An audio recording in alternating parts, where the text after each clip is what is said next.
Hash Hush and Circle Up.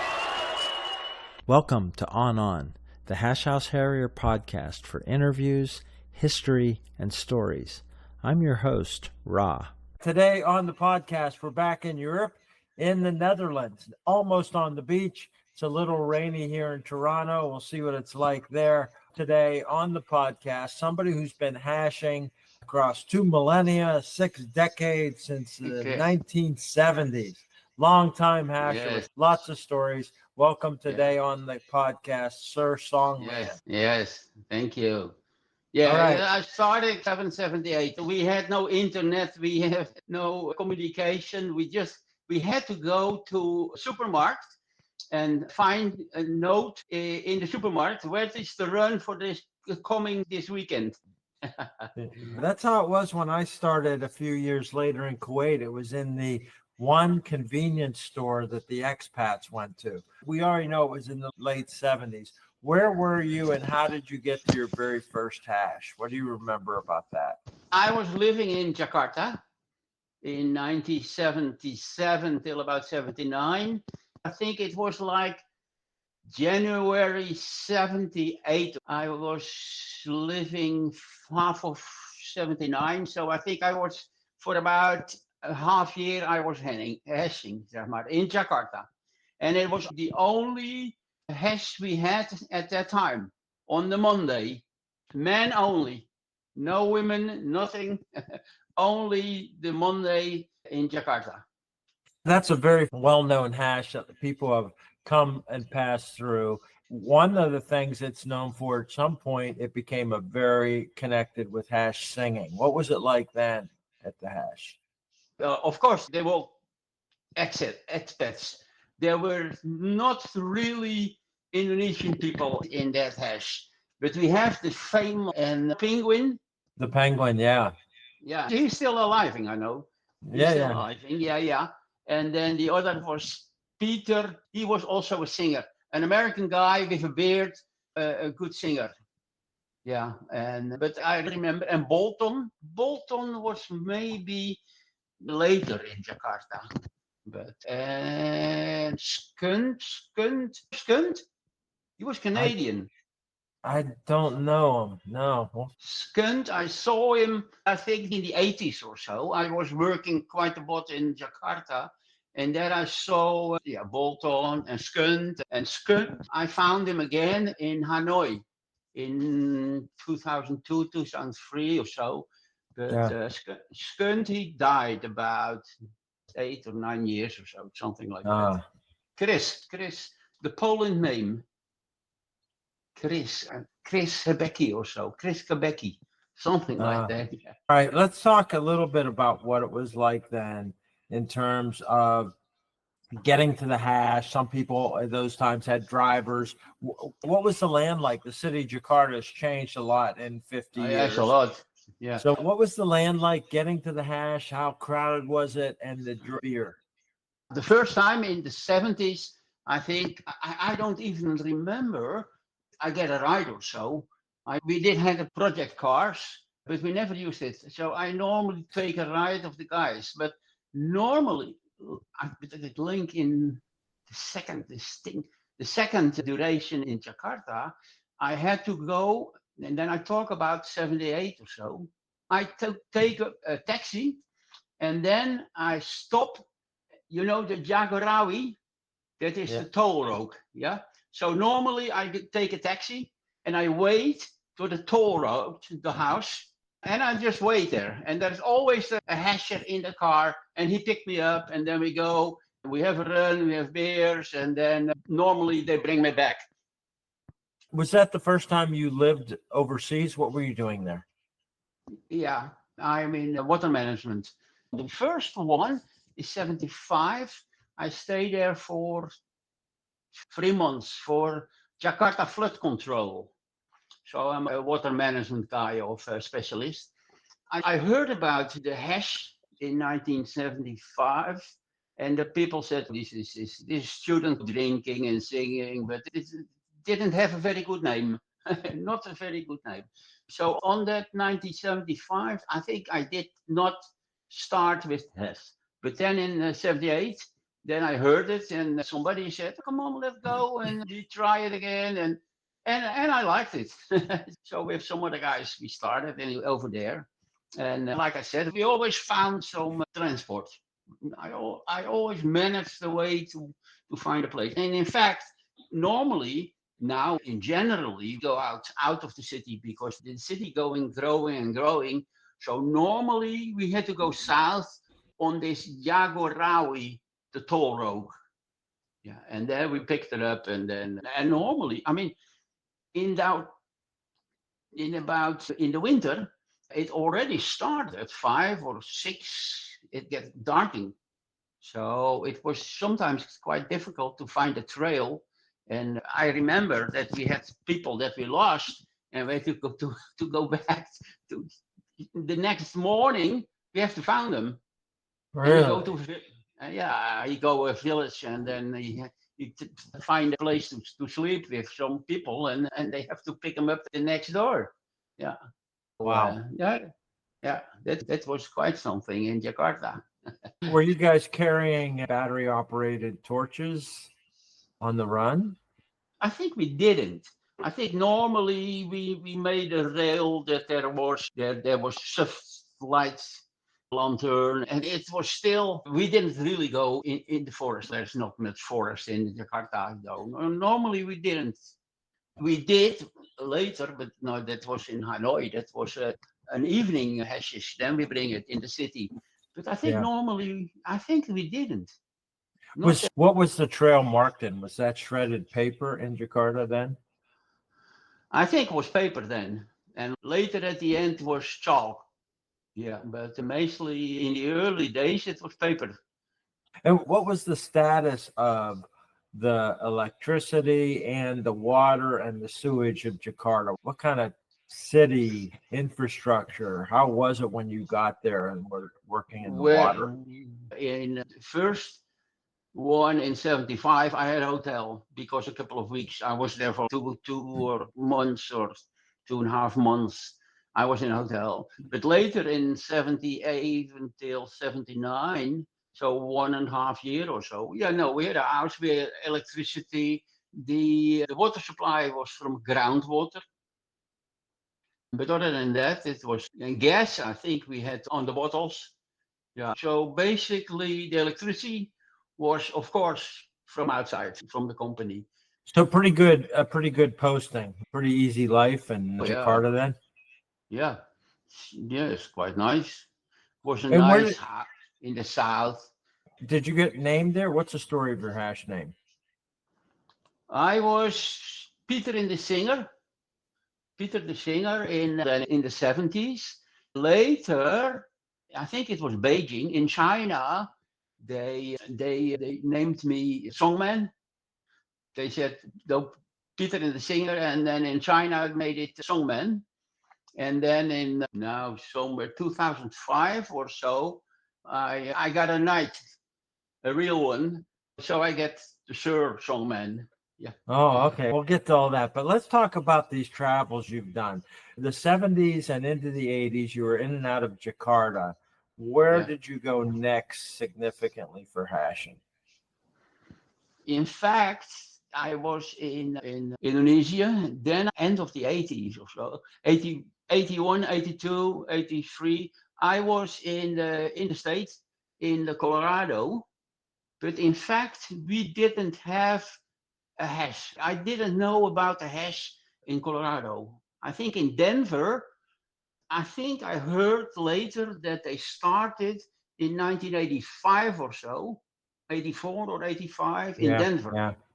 Yeah, and I was in a small town, not so far from Denver. In fact, close to Boulder, but there was not a hash then yet. So then in 85, 86, yeah, then I lived in Bandung.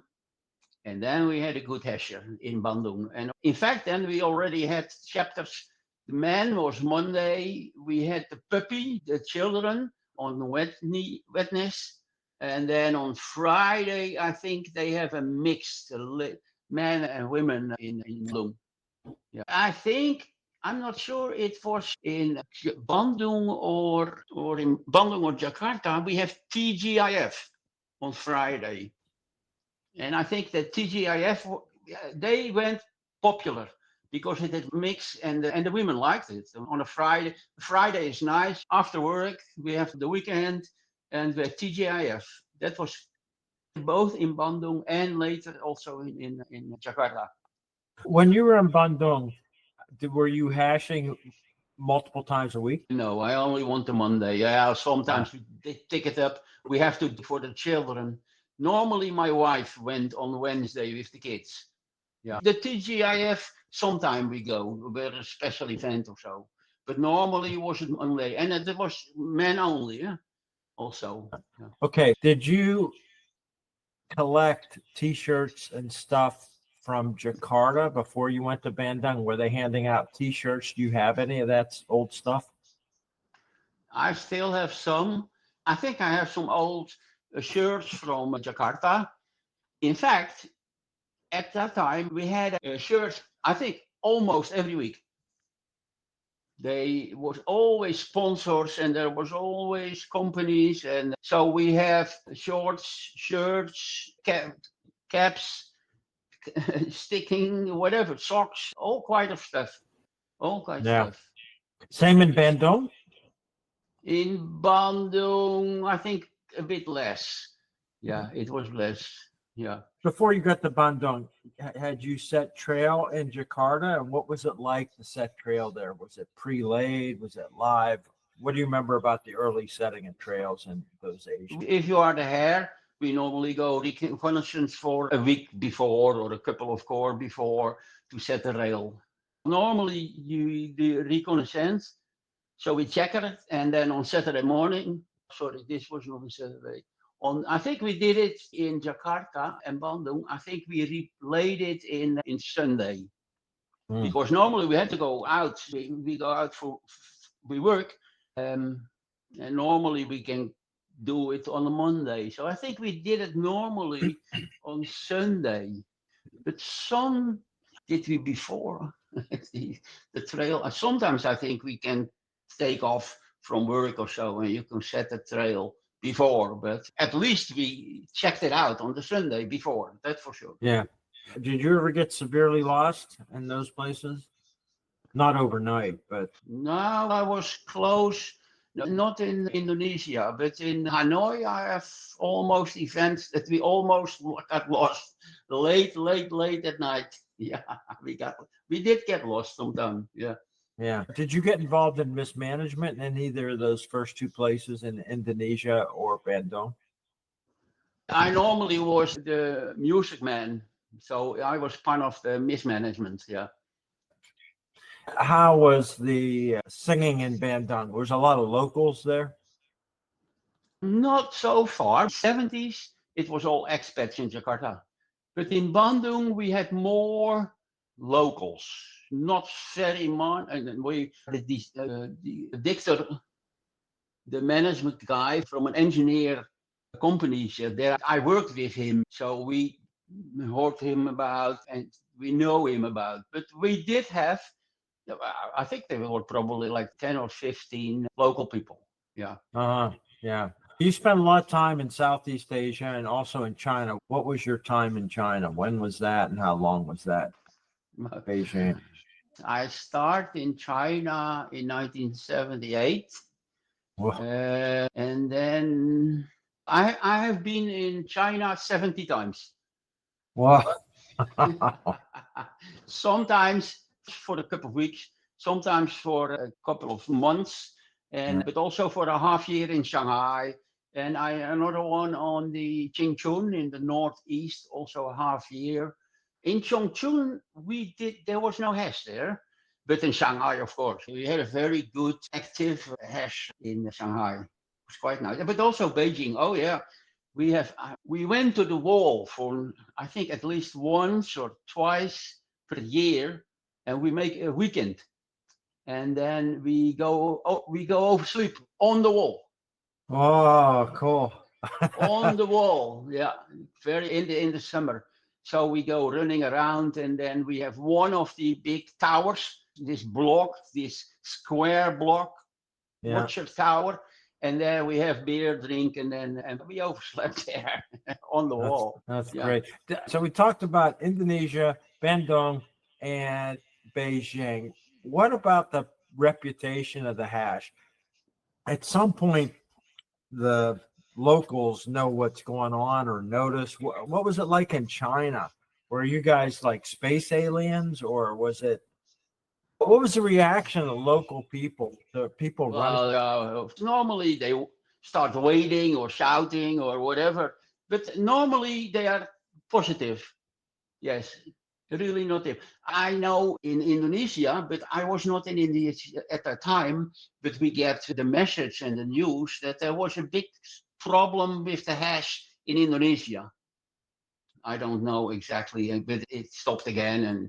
But there we did have a problem with hashing, with beer drink. In fact, when I started in Indonesia, it was a kind free and liberal, but Indonesia has more and more Islam. It's more and more. In Indonesia, in Bandung, in the 86, say, it was okay. Still, we go out in the villages and we could drink and swinging and whatever. But like 20 years later or so, the Islam is going bigger and bigger. So we have more problems with the locals. But Indonesia, but in China, people like to drink and to sing, and that is not really a problem. I Nice. don't know. No. Yeah. No. Yep. When you were in those places, were you also having time to get away and hash other places, or were you just hashing where you lived? No, we also go other place for the weekend. From Shanghai, we go to 𝐎𝐽 for the weekend, but also in Vietnam, we go for the Cat Ba, the weekend. We go for a 2-week weekend, 2 days on the island. Yeah, so we go out for a weekend. Yeah. Yeah. When did you first get to Vietnam to live there? I had a big project, I think in 1989, but that was only for a couple of weeks. I think I did one hash on 1988 or so in Vietnam. But then I start in living in 2002, 2003, 2004, about 2 years in Hanoi. So in Hanoi, we had a very nice group and also locals. And we had this yellow, the bus. So from the Beatles, Oh yeah. de yellow, zo'n prachtige bus, yeah. Were you there through 2006? I think I left, but after I worked in Hanoi, I go to Hanoi about every year still. I have many friends, but sometimes I have still some projects, and so I didn't live in 2006 anymore, but I have been there. Yeah. Yeah. The boss was the Yellow Submarine. Yeah, based on the Beatles song. Yeah, we had this small bus. Yeah, it was quite nice. Yeah, it's not anymore. Yeah. 2006 Interhash Chiang Mai, there was pre-lube, post-lube. A lot of people went to Vietnam because of the Interhash in Chiang Mai. I went through there then. We had a hash in Saigon, and I went on vacation in Hanoi. Yeah. I was not living in Vietnam anymore, but I was working in that same time so I were, you guys, the company, all the guests, I was still part in the mismanagement. So we have in Hanoi first, and later I also went to Ho Chi Minh City of Saigon for the, that one, 2006. I'm sure we've been on various things together, including that one, in Saigon. Yeah. So Shit house. Did you know Shit House? I don't think so. Yeah. But who else was there? There's some in Vietnam. There's some long-term hashers that were keeping things going. Do you remember who was on mismanagement with you in Vietnam at all? Yeah, I have some names. I have Condom there, Johnny. Yeah, and they also, and then Flashman. Yeah. Freshman was a German, and Johnny is still, I think, still running there. And Belly, the big belly, this big belly, best belly has the dancer, belly dancer, yeah. And George Fleshman, yeah. I can Yeah. find all the names. I have to look in. I have many records. In fact, I have many records in my laptop. So I have to dig it in. You Yeah. talked about having to go to the little poster board to find where the week's hash was. What about those hash trash and reports? How were they distributed, and did they have them in Jakarta, Bandung, Shanghai? Were there So, people doing write-ups of what happened on the hash trash then and all those places? yeah, well, in fact, the early days, we have paper, we get flyers. You can pick it up. And now, of course, it's all internet. But yes, we did have the flyers. I think still have that. In fact, oh God, I still have a flyer with a lot of this paper. I can dig it out. I still have, yes, the flyers for the weekends or for the special events on the weeks or, yeah, a lot. Yeah, well, maybe afterwards, sometime if you're ever going through them, just take photos of a couple of them and send them, and we'll send them Oh, out, yeah. show people Yeah, what they're yeah. like. That'd be Yeah, fun. yeah. Do you remember, were people taking photographs? When did people carry cameras? Where's the first time people started taking photos? How long was that? No, in fact, in Hanoi, yes. But yeah, after the run and special in bacterial in on the weekend for the weekend outing, say. So we have a lot of photos from that. I have it all in laptop. Yeah. But before that, in Indonesia, maybe we can find something. So because before Vietnam, it was mainly China, Indonesia. Did you go to Interhashes? Sure, sure. 1988, yeah, the big one. 6 years, 6 years of that one. Sure, Yeah, and I have that. Yeah. And then I have Interhash in Indonesia. On Yogyakarta, we have yeah, done. Bali, also in Interhash. Shanghai, Shanghai, yeah. And then since 2004 or so, we have what the Indochina Mekong. That is yeah. one weekend in November. But since 2005, about every year, I go to the Indochina Mekong. I Yeah. make that an event. There are so many. I have the list of participants for next month in Krabi, and I see 40, 50 people that I know, old Yeah. friends in the Indochina Mekong group. Say. That's quite nice. Yeah. We only got in to one of those, and it was the one that got canceled for COVID. So I've actually never made that. Do you think you've been to every single Mekong? For the Indochina, I think no, but sometimes for the Indochina, sorry, in the Interhash, I went with my wife. Yeah. But the Mekong Indochina, is there any of those that you did not attend, or have you been to them all? No, because in the Corona time, it missed in that was Myanmar, so we missed it in. I have to look, but definitely we list one. We Yeah, but canceled one did you go to all the ones that weren't canceled? I think I did. From 2005, I think it all went to the Indochina Mekong weekend. Yeah, it make a point every year again. I have many friends, so I normally on my calendar I make sure Indochina Mekong I will be there. Yeah. Yeah. And in fact, I had a problem in November, December. We were in Paksa in Laos, and I had a problem with my foot. At the end, I have a surgeon, and one of my missed is gone. But I did not register from this Krabi because I was not sure I could make it because of my foot, because of the operation. And then it was 2 months ago or so. I said, I want to go to Krabi. And Malina, that is the big lady from all the hashers in Thailand. And I am not on the list of the participants, but I'm now given to the mismanagement. So I am participated. Yeah. So I can still go.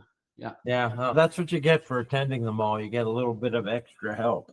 Yeah, Yes. if something happens. Sure. Good for you. Yeah. Good for you. Yeah. What about singing? When you go to these big events, you talked about KL, there were 6,000 people there, maybe more, and giant circles. It's not quite the same as Jakarta small singing circles. Do you get to sing in these big circles? I do. On an interhash, you always have many different groups normally. But if I look to Indochina, we are normally about 300 to 400 people. And then normally I can manage it to sing with a circle of about 300 or 400 or so. Yeah. Sometimes we know to a mic, but I have a loud voice, stronger voice. So normally a circle of 300 or so, I can make it. Yeah. Yeah. What are the kinds of songs that you like to sing for circles? Short ones, long ones? You start normally with the short ones, of course, but at the end we may have the longer songs. I have a songbook from myself. I made I think I made it in Vietnam. So I make the songbook from myself. Is that something we can publish? Sure. Oh, yeah. So maybe send that to me. We have a few songbooks over history that have come out of Asia. That'd be a good one to add to it. Yeah, I can sing it. No problem. Yeah. I think I have one hard copy, but that is okay. But I can sell the other one. Yeah. You don't have to scan it. I have a soft copy also. Oh, okay. Yeah. Send that to me and we'll publish it and give you, everybody can see what's the mind of Sir Songman. Yeah. Yeah. Yeah. All right. At some point, you settled down to live where you are now in the Netherlands. What was your life in hashing in between these Asian stops in the Netherlands?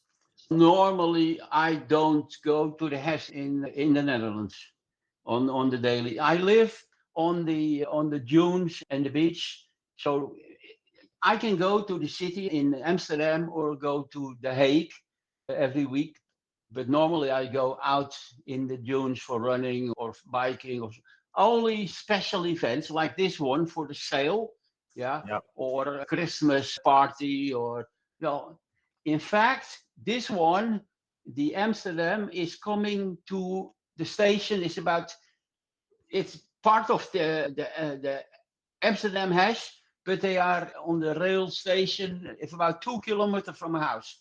Dus this Sunday, I think I will go. But normally, for me, hashing is when I am working outside, when I'm working, when I'm traveling, everything.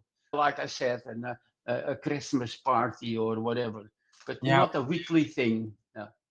Yeah, we met just a couple of weeks ago after Eurohash when Sale 2025 was on in Amsterdam. We had a walk and a party there.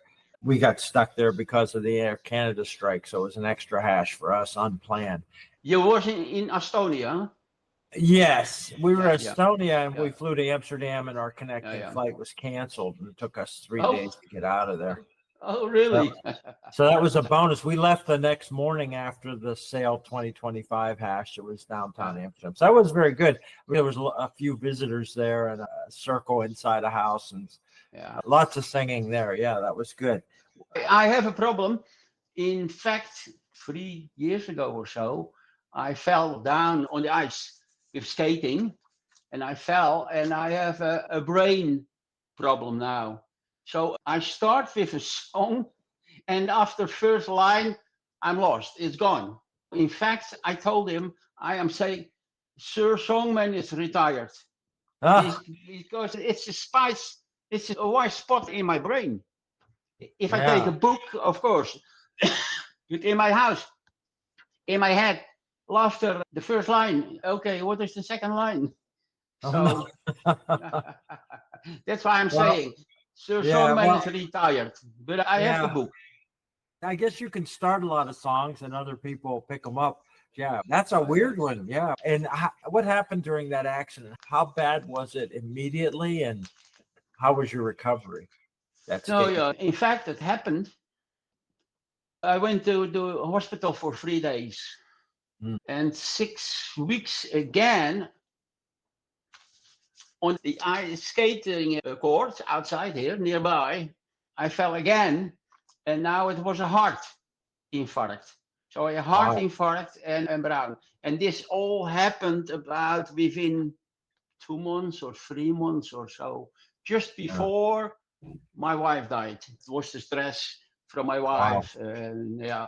So I have a spot now somewhere in the brain where the songs are gone.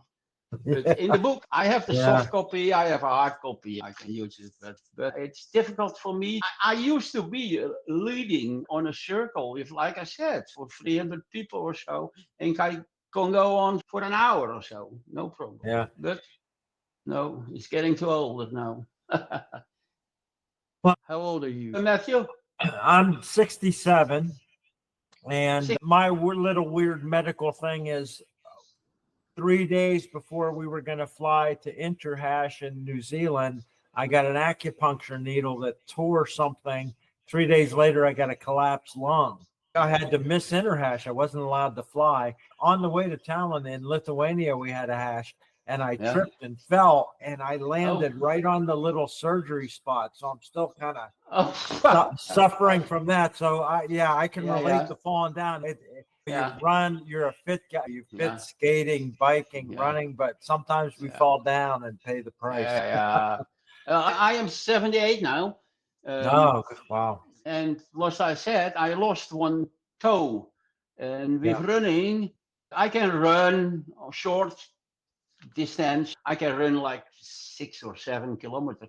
If I go to the sports school, I can go on the running loop. But in fact, I do more on the bicycling. Cycling is for me no problem at all. I have 4 cycles, a Nor one, an e-bike, I have a mountain bike, and I have a road bike. So I have 4. I can always choose.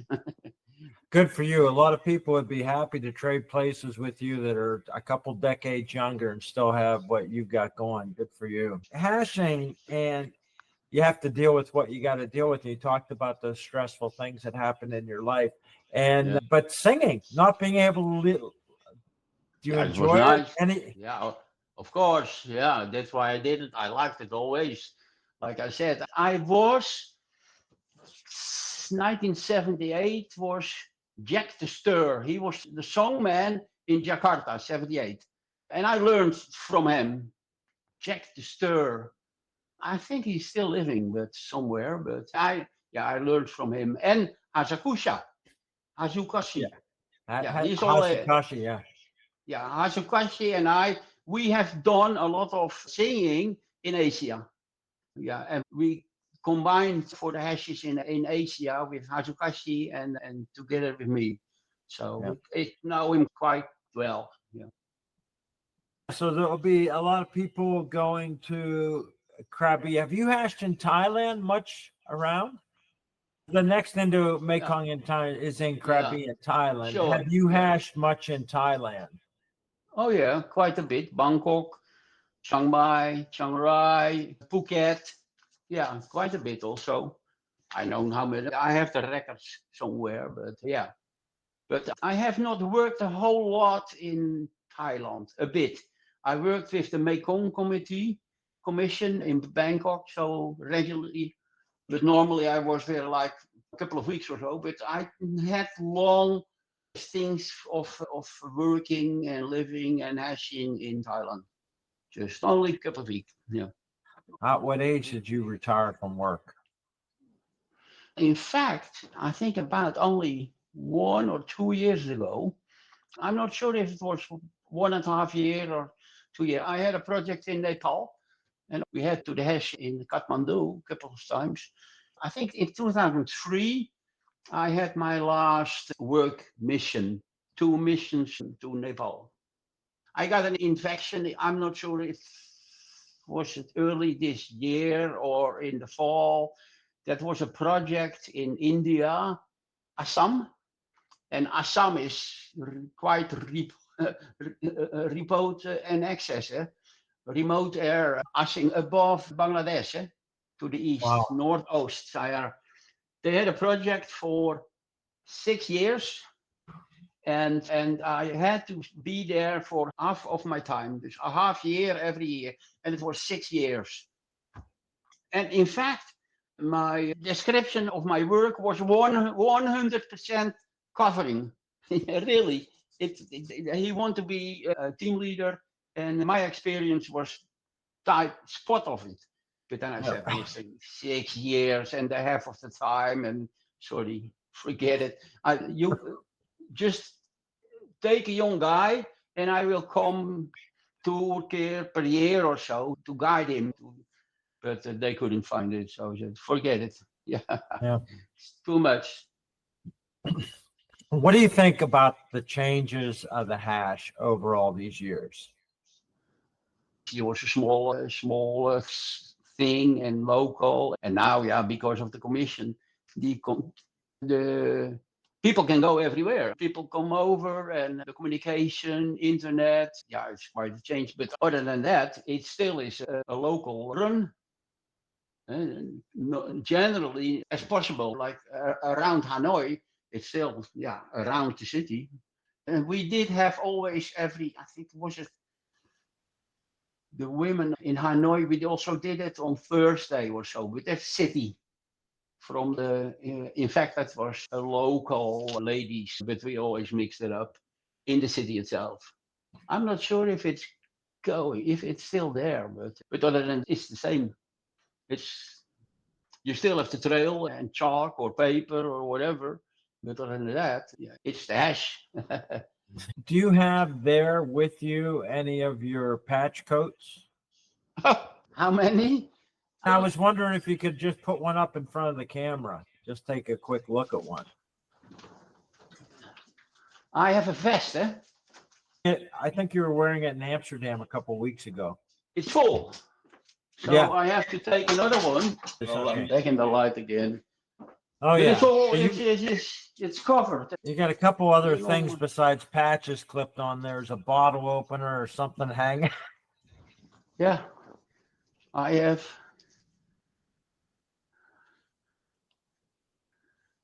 Yeah. That's one. Dalat in Vietnam. Dalat. Nice. I have. What is this? Indochina, Mekong, Dalat for the year. Indochina, Mekong, Paksa. Paksa was a year ago. Oh, this is the Hash House Harrier Museum. You know that in Kuala Lumpur? Of course. Neptunus's thing. Yeah. Neptunus. It's no longer in KL. It's back in Netherlands. Yeah. Yeah. I have no money. So I know Neptunus quite well because I know him for 30 years or so. In fact, we went to 97. We make a team with the hash, with Neptunus and Bolt Fokker, and we made one shirt for 1997 for the 6 years, and also for 2006 in Chiang Mai. We also had shirts together with all the names. Yeah, but he cannot support it anymore. I think he cannot pay. The plans went downhill. There was going to be an organization that was going to build and pay for the whole new building in KL, but they had special requirements that they couldn't get, so they had to bail. Back. So the museum still exists. It's now back. In fact, before he left to KL, that is probably 1.5 years ago or so, I had a suitcase, and it's filled with 80 shirts. So I gave 80 shirts to Neptunus for the museum. I probably still have now 30 or 40, I don't know, but something like that. We get new ones again, but I really I think about 80 shirts I gave it to Neptunus. You're one of the significant donors then. Yeah, that's good. Yeah. Anything else you travel that's hash? I always try to make a combination. I don't go only for this Indochina Mekong. I make a kind of small vacation, and like I said, normally I always go to Hanoi every year, see many friends and still colleagues, and so I went. But for this one, I will stay in Thailand because in December in Vietnam we have the national hash in Vietnam. And so in October I will not go to Vietnam, but I will wait in December. You'll be back there. Now, does that move all across the country, the Nash hash? Yeah, no, this is a special event. It was organized, the Indochina Mekong, just the Saigon hash group. They had planning for the new Mao on the coast. So it's the mismanagement of Saigon. But there is no order. Maybe I think they want to do something also, a kind of a prelude for in early December from Hanoi. Yeah. So it depends. Like I said, the last time it was 2006 when it was.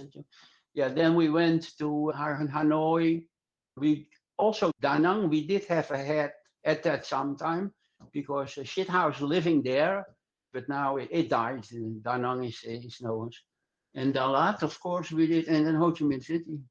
But I'm not sure what they have. Anything is planned for the Hakon. Yeah. All right. A lot of people, everybody who can get the Mekong Indochina, we've got to get scheduled to that again. It's hard to get into if you're not one of the people on the special list like you. It's special circumstances. It fills up instantly. It's one of those events that 300 people sign up the day it goes public. Yeah. I think I have 400 or so. It was very popular. They registered in a couple of days. Yeah. Indochina Mekong in general, it's popular. Yeah. It's because it's nice countries. Vietnam is nice, Thailand is nice, Laos is nice, Cambodia is also. In fact, we were always the 6 countries for the Indochina Mekong, the 6. But Myanmar now you cannot anymore. And one way or another, in China also is not more interested so with Indochina Mekong. We did it. The group from Kunming, they did participate a couple of times, and now I don't think they lost. And Myanmar is a problem, of course. Myanmar is a very nice. I have worked in nice since I started one in Myanmar in 1988, but I didn't know about the hash there. I was there only like for a week or so. But in 2003, I started from some projects from the World Bank, and I've done several 10 or 12 times, and we had a very nice hash at that time. And Bobo, do you know Bobo? Yeah. Bobo listed in Yangon then. So it was an active hash at that time.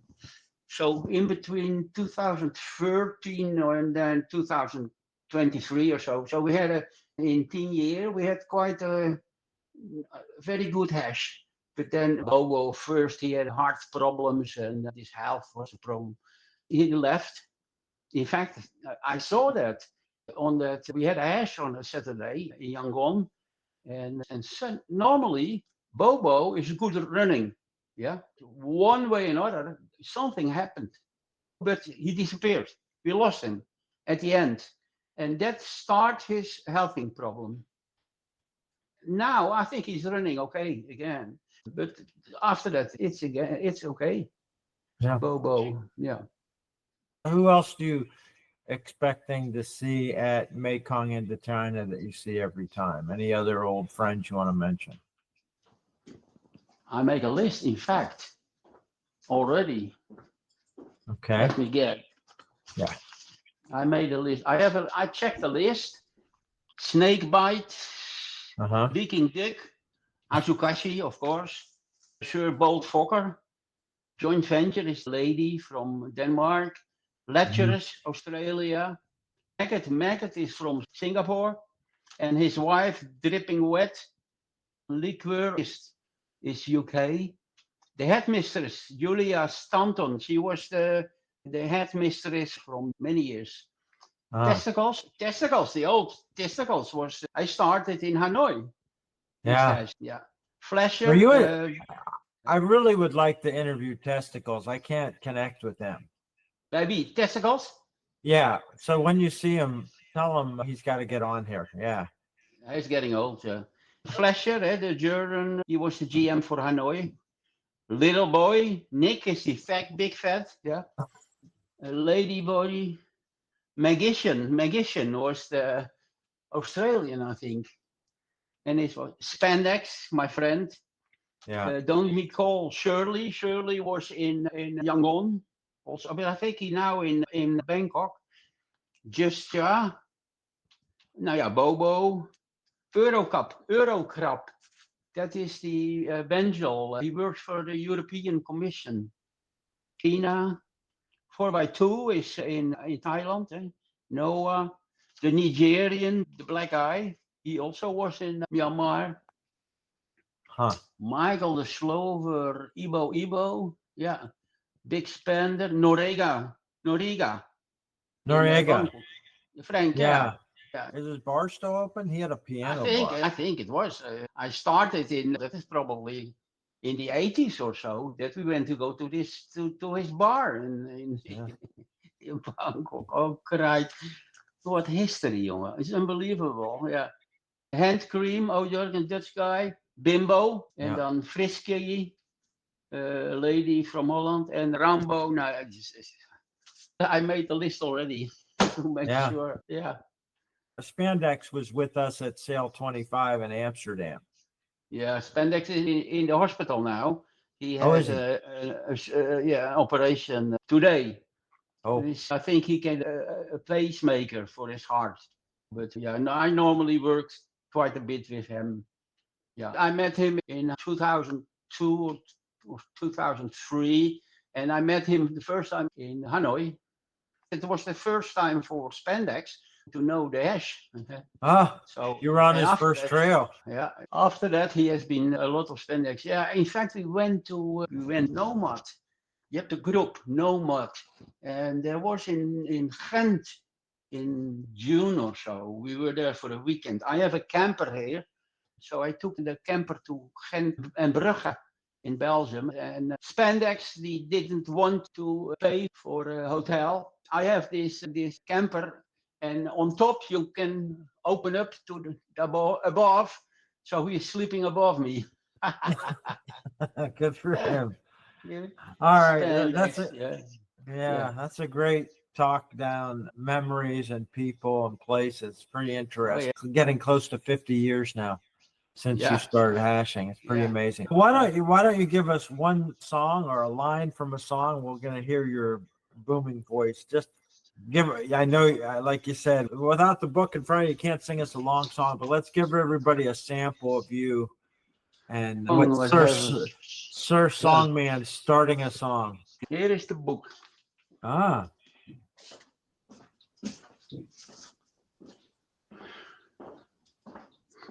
What we normally go, normally was, here's to the sinner, he's blue. She's a bastard through and through. She's a pit pot, so they say, and you'll never go to heaven in a long, long way. And he down. Yeah. Is that one? We have another one. I have Sonny Bono. Why was she born so beautiful? Why was she born at all? She's no fucking new 121. Is no fucking use at all. She may be a joy to his mother, and he's a pain in the ass for theirs. Drink it down.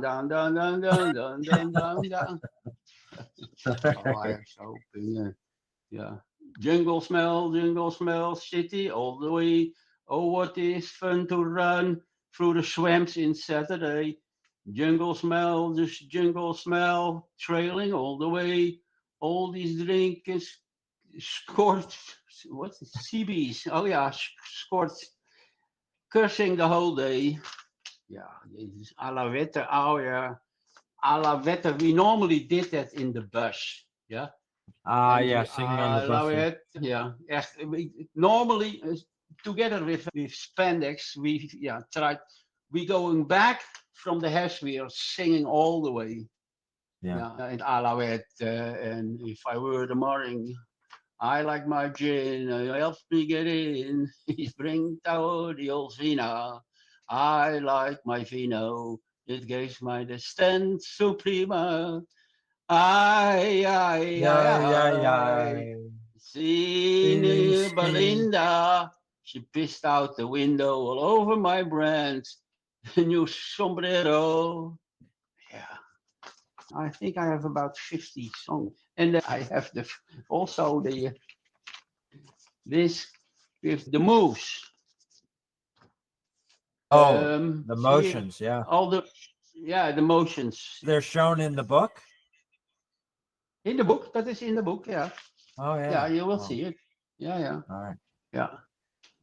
Swing chariot, coming for to get me home. Nou ja, dat hele song, hè? De Closer song, hè? Yeah. Do you know? Huh? Swing too low. Huh? Yeah. That's good. That's how we'll close the interview then. Yeah, so it's great to talk with you, Songman. 78 years old, hashing since 1978, still going strong. Everybody, make sure if you're at Mekong Indochina, make sure you track down Sir Songman and have things. Let me just get one last thing. What about this knighthood? What was involved in you becoming a real sir? My weather management, I had a lot of work in the Netherlands and also for the World Bank. So I can the knight shirt from the king for my work for weather management, national and international. In 2005, I think. Yeah, because which is in my book it says Songman selection. That was not a Songman. So that was 2005, and then I Sir Songman. Well, congratulations on a long hash career and a long career recognized with your sirring. Where were you hashing when they said, "Hey, we got to call him Sir Songman now"? When your hash name was in Hanoi. Yeah. In fact, this was done normally on April 30 was the birthday of the king. And normally you get it, but I was in Hanoi. So I cannot get this because I was not in the Netherlands.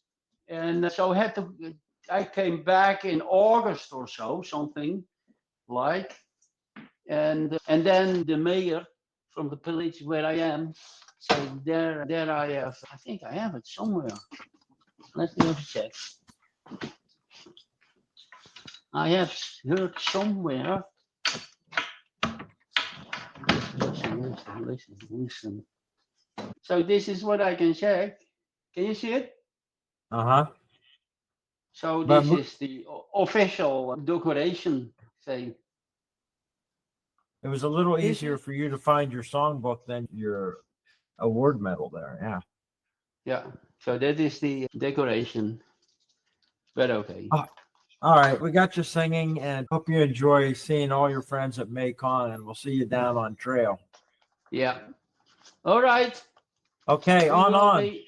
See you on down the road to big event somewhere. Sir Songman, yes. on. Okay. Thank you. To close the circle, here's the hash anthem sung by Mother Hash.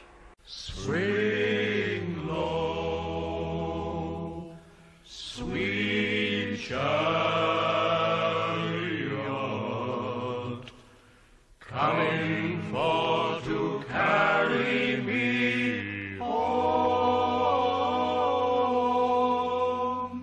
Swing low, sweet chariot, coming for